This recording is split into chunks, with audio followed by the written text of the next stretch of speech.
Hi everyone, मैं प्रिया और अपने चैनल पर आप सभी का स्वागत करती हूँ। तो देखिए, आज हम इस वीडियो के माध्यम से जानेंगे कि हमारे भगवान कृष्ण द्वारा परम सत्य उपदेश या फिर बोल सकते हैं आप श्री कृष्ण के सुविचार।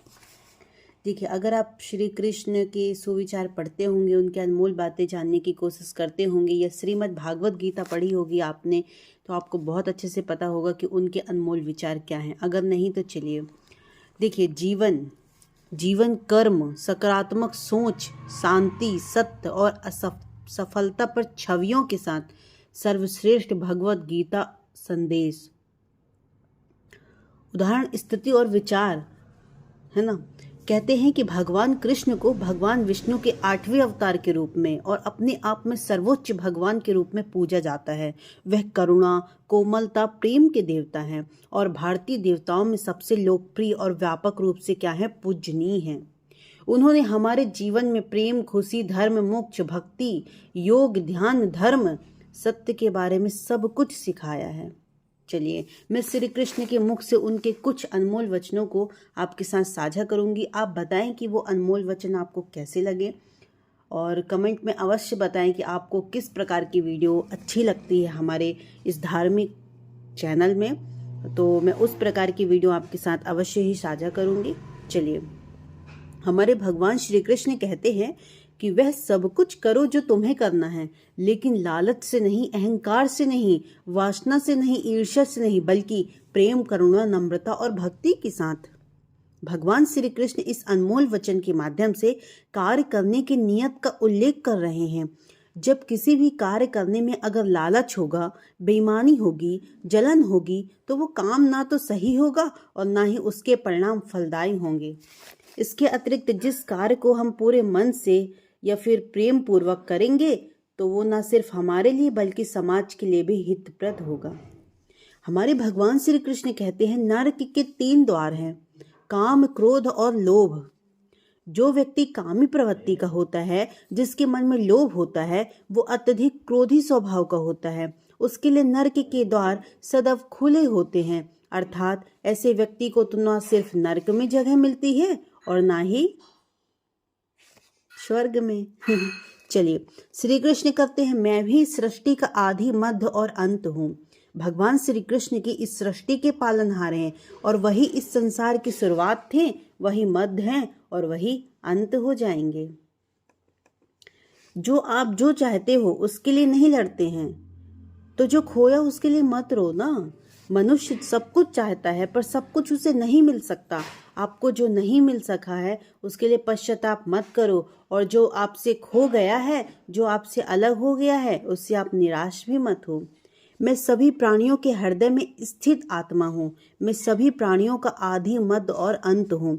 हर व्यक्ति श्री कृष्ण से जुड़ा है और श्री कृष्ण हर व्यक्ति से जुड़े हैं। वही हमारे आदि, मध्य और अंत हैं। वो कहते हैं, ठंड या गर्मी, सुख व दर्द का अनुभव करें। ये अनुभव क्षणभंगुर हैं, वे आते हैं और जाते हैं, उन्हें धैर्य पूर्वक सहन करें।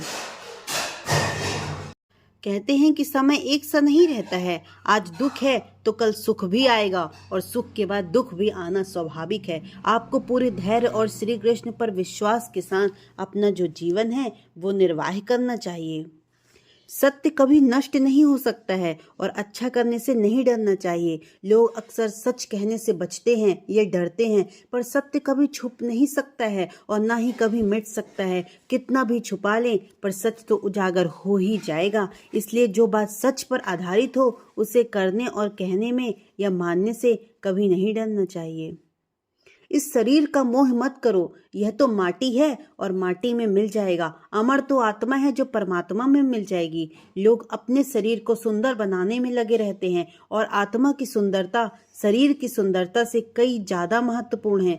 शरीर तो नश्वर है, मिट्टी ही तो है, मिट्टी में ही तो मिल जाएगा, पर आत्मा तो अमर है। इसलिए आत्मा की जो सुंदरता पर ध्यान दो। आत्मा की सुंदरता अपने को श्री कृष्ण के लीन करने में मिलती है। वो कहते हैं, जो हुआ अच्छा हुआ, जो होता है अच्छे के लिए होता है। कभी कभी विपरीत परिस्थितियां हमारी वर्तमान स्थिति को अच्छा करने के लिए ही आती हैं। हमारे श्री कृष्ण कहते हैं, मन चंचल है, इससे और संयमित करना कठिन है, लेकिन यह अभ्यास से वश में हो जाता है। मन चंचल हो तो वह इधर उधर ही भागता है। वो कहते हैं किसी भी कार्य की एकाग्रता का दुश्मन है, लेकिन यदि वह व्यक्ति के वश में हो जाए तो इससे अच्छा कोई मित्र ही नहीं है। मन को एकाग्र करना बहुत जरूरी है, बस थोड़े से प्रयास और अभ्यास की भी जरूरत है। मेरे लिए ना कोई घृणित है और ना ही कोई प्रिय, ना कोई निर्धन है और ना ही कोई धनी। बस जो भक्ति भाव के साथ मुझे याद करते हैं, मैं उनका हूँ और वो मेरे हैं। श्री कृष्ण उन्हीं के हैं जो श्री कृष्ण के हैं। भगवान तो बस प्रेम और भक्ति के भूखे हैं। जो भी उनकी भक्ति में लीन हो जाता है और जो भी प्रेम से उन्हें याद करता है, वे सदैव उनका कल्याण करते हैं। मैं हमेशा तुम्हारे साथ और तुम्हारे आसपास रहता हूँ, चाहे तुम कुछ भी कर रहे हो। जब कोई आप बुरा कार्य करते हैं या अच्छा कार्य करते हैं तो आपको लगता है कि कोई देख नहीं रहा, तो यहाँ तो श्री कृष्ण कहते हैं कि जो तुम कुछ भी कर रहे हो, मेरी दृष्टि सदैव तुम पर है। इसलिए आप यह मत समझें कि आप अकेले हैं या आपके साथ श्री कृष्ण सदैव हैं। वो कहते हैं जो हुआ अच्छा हुआ और जो हो रहा है वो अच्छे के लिए हो रहा है और जो होगा वह भी अच्छे के लिए होगा। जो कुछ हुआ है अच्छे के लिए ही हुआ है। इसलिए आप सकारात्मक रहो और अपना कर्म करते रहो। आप वही हैं जिसमें आप विश्वास करते हैं। आप वह बन जाते हैं जो आप मानते हैं कि आप बन सकते हैं। हमारी सफलता और असफलता इस बात पर निर्भर करती है कि हम खुद पर कितना विश्वास करते हैं। व्यक्ति जो चाहे बन सकता है यदि पूरे विश्वास के साथ अपने लक्ष्य पर लगातार चलता रहे। जिस इंसान के चारों तरफ नकारात्मक लोग रहते हैं, उस इंसान का मंजिल से भटक जाना तय है। कहते हैं मन के हारे हार है और मन के जीते जीत। जिस प्रकार सकारात्मक विचारों से सफलता मिलती है, उसी प्रकार नकारात्मक विचार असफलता के मार्ग की ओर अग्रसर रहते हैं। क्योंकि जैसा हम सोचते हैं वैसा ही हम बनते जाते हैं और अपने विचारों के माध्यम से हम नकारात्मक सकारात्मक परिणाम मिलते हैं। वो कहते हैं कि अपने अनिवार्य कर्तव्य का पालन करें, क्योंकि क्रिया वास्तव में निष्क्रियता से बेहतर है। जहाँ भी सभी मनुष्यों के स्वामी कृष्ण हैं और जहाँ अर्जुन सर्वोच्च धनुधर हैं, वहाँ भी निश्चित रूप से ऐश्वर्य, विजय और असाधारण शक्ति और नैतिकता होगी। श्री कृष्ण जगत के पालनहार और धनुधरों में श्रेष्ठ अर्जुन जहाँ होते हैं, वहाँ निश्चय ही विजय, असाधारण शक्ति और नैतिकता होती है। समय हमेशा चलता रहता है, कभी रुकता नहीं है। यदि आज बुरा है तो कल अच्छा होगा। इसलिए आप बिना किसी स्वार्थ के सिर्फ कर्म कीजिए, फल समय खुद देगा। ना तो समय रुकता है और ना ही एक सा रहता है। बुरा समय हो या अच्छा समय, बदलता जरूर है। आज बुरा है तो कल अच्छा, और अच्छा है तो फिर बुरा समय जरूर आएगा। सुख के बाद दुख और दुख के बाद सुख आते जाते रहते हैं। इसलिए इस पर हमारा कोई वश नहीं है, लेकिन कर्म पर हमारा वश जरूर है। आप सिर्फ कर्म करिए, फल की चिंता मत करिए। समय आने पर फल आपको जरूर मिलेगा। जो अहंकार से मोहित हो जाता है वह सोचता है मैं करता हूँ। जो अज्ञानी व्यक्ति होता है वह गलत फहमी पाल लेता है कि मैं करता हूँ, सभी कार्य मेरे द्वारा किए जा रहे हैं। ऐसा जान उसमें अहंकार घेर लेता है। परंतु इस सृष्टि में जो भी हो रहा है वह प्रकृति द्वारा किए जा रहा है। अज्ञानता के कारण व्यक्ति में जो भी अहंकार का जन्म ले लेता है, उसका पतन होना तो निश्चित है। मैं किसी का भाग्य निर्माण नहीं करता हूँ, हर व्यक्ति अपना भाग्य स्वयं बनता है। श्री कृष्ण कहते हैं कि किसी के भी भाग्य के निर्माता नहीं है, व्यक्ति खुद ही अपना भाग्य लिखता है। आप जैसा बीज बोएंगे वैसा ही फसल काटेंगे, आप जैसा कर्म करेंगे आपको वैसे ही परिणाम मिलेंगे। यदि विद्यार्थी मन लगा कर पढ़ाई करेंगे तो परीक्षा में अवश्य ही सफल होंगे। इसलिए हर व्यक्ति का भाग्य तभी बदलेगा जब वह ऐसे कर्म करेगा।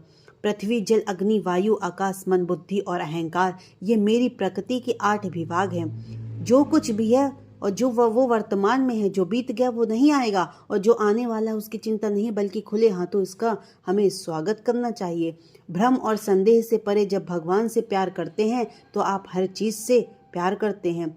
मन उन लोगों के लिए दुश्मन की तरह काम करता है जो इसे नियंत्रित नहीं करते हैं, और जिसने अपने मन को जीत लिया है उसके लिए मन तो सबसे अच्छा मित्र होता है। क्रोध में इंसान भ्रमित हो जाता है और भ्रम से बुद्धि विघ्न हो जाती है, और जो गलत फैसले पर चलते हैं उनका पतन तो शुरू ही हो जाता है। जो कर्म में अकर्म को देखता है और जो अकर्म में कर्म को देखता है वह मनुष्यों में सबसे बुद्धिमान होता है। आप केवल कर्म के हकदार हैं, उसके फल के कभी नहीं। मनुष्य अपने विश्वास से निर्मित होता है, जैसा वह मानता है वैसा ही वह है। आत्मा विनाश से परे है, कोई भी उस आत्मा का अंत नहीं कर सकता जो कि अनंत है। खुशी मन की एक अवस्था है जिसका बाहरी दुनिया से कोई भी लेना देना नहीं है। यांत्रिक अभ्यास से बेहतर है ज्ञान, ज्ञान से बेहतर है ध्यान। कोई भी व्यक्ति जो अच्छा काम करता है उसका कभी भी बुरा अंत नहीं होता है, चाहे यहाँ चाहे आने वाले संसार में। अपने भीतर पीछे मुड़कर मैं बार बार रचना करता हूँ। जिसके मन और आत्मा में सामंजस्य है, जो इच्छा और क्रोध से मुक्त है, जो अपनी आत्मा को जानते हैं, उनके साथ ईश्वर की शांति है। हम वही देखते हैं जो हम हैं और हम वही हैं जो हम देखते हैं। जो हुआ अच्छा हुआ, जो भी हो रहा है वह अच्छा ही हो रहा है और जो होगा वह अच्छा ही होगा। बुरे कर्म करने नहीं पड़ते, हो जाते हैं, और अच्छे कर्म होते नहीं, करने पड़ते हैं। क्या गया जो तुम्हारा, जो तुम रोते हो? तुम इस संसार में क्या लाए थे जो तुमने खो दिया? तुमने क्या पैदा किया था जो तुमने खो दिया? और क्योंकि तुमने जो भी लिया यहीं से लिया, जो दिया यहीं पे दिया, और जो तुम अपना कह रहे हो कल किसी और का था और परसों किसी और का हो जाएगा, तो फिर तुम क्यों रोते हो? परिवर्तन ही इस संसार का नियम है। यह प्रकृति है जो सभी गतियों का कारण बनती है। अहंकार से मोहित मूर्ख उस धारणा को धारण करता है जो कहते हैं मैंने किया। गर्मी और ठंड, सुख और दर्द की भावना इंद्रियों ने अपनी वस्तुओं के संपर्क के कारण होती है। वे आते हैं और चले जाते हैं चिरकाल तक। पूर्ण लगन के साथ अपना कार्य करो, लेकिन उसके फल की चिंता मत करो, क्योंकि आप फल की इच्छा करते हैं तब कहीं ना कभी आप अपने कार्य में पूर्ण रूप से समर्पित नहीं हो पाते हैं। गति के लिए चरणों पर ध्यान देना आवश्यक है, किंतु प्रकृति के लिए सदा आचरण पर ही ध्यान देना चाहिए। प्रकृति द्वारा निर्धारित कर्तव्य का पालन करते हुए व्यक्ति ने कोई पाप तो नहीं किया है। जिसका मन उसके वश में नहीं हो, उसके लिए उसका मन जो है वो शत्रु के समान है। वो मूर्ख है जो प्रेम को बकवास कहते हैं। प्रेम इस दुनिया की जड़ है जिससे दुनिया बनी है। अपनी इच्छा की शक्ति से अपने आप को नया आकार दें। अपने आप को कभी भी स्व इच्छा से नीचा ना होने दें। बुद्धिमान अपनी चेतना को एकाकित करता है और अपने कर्म के फल के प्रति आसक्ति को त्याग देते हैं। मनुष्य अपने विश्वास से निर्मित होता है। जैसा वो विश्वास करता है वैसा ही वो बन जाता है। कर्म का वास्तविक लक्ष्य आत्मा का ज्ञान है। हम जो कुछ भी हैं वो हमने सोचा है, उसका परिणाम है। हम अपने विचारों से बने हैं, हम अपने विचारों से ही ढाले जाते हैं। ऐसा कोई समय नहीं था जब मैं नहीं था, ना आप, ना ही इनमें से कोई राजा, ना ही कोई भविष्य है जिसे हम रहने देंगे। अपरिक लोग सोचते हैं ज्ञान और क्रिया अलग अलग है, लेकिन बुद्धिमान उन्हें एक ही मानते हैं। जिस प्रकार शरीर में रहने वाला बचपन युवा अवस्था वृद्धावस्था से गुजरता है, उसी प्रकार मृत्यु के समय वह केवल दूसरे प्रकार के शरीर में प्रवेश करता है। बुद्धिमान इसके बहकावे में नहीं आते हैं। न यह शरीर तुम्हारा है, न तुम इस शरीर के हो। यह शरीर तो अग्नि, जल, वायु, पृथ्वी, आकाश से बना है और इसी में मिल जाएगा, परंतु आत्मा स्थिर है, तो फिर तुम क्या हो? चलिए, जय श्री कृष्ण, राधे राधे, जय श्री कृष्ण। भगवान द्वारा हमने परम सत्य उपदेश दिया। श्री कृष्ण के सुविचार, श्री कृष्ण की अनमोल बातें आपके साथ इस वीडियो के माध्यम से शेयर किया। आई होप आपको बहुत पसंद आया होगा और आपको सुनकर इसकी ज़िंदगी में आपने अवश्य ही कुछ न कुछ बदलाव करने की कोशिश ज़रूर करेंगे।